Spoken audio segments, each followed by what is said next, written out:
We hebben in het Frysk fjouwer i-klanten. Dit binnen ze.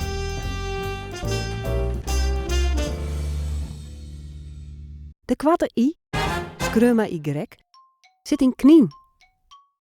Hiet en riek.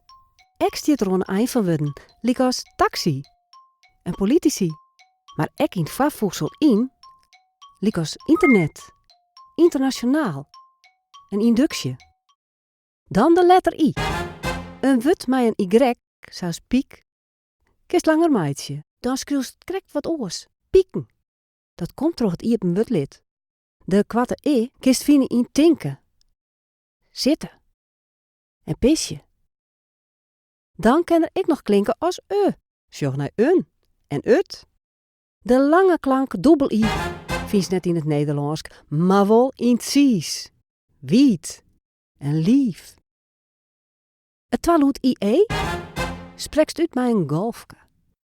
Sjoch maar naar ien. Skries of miel.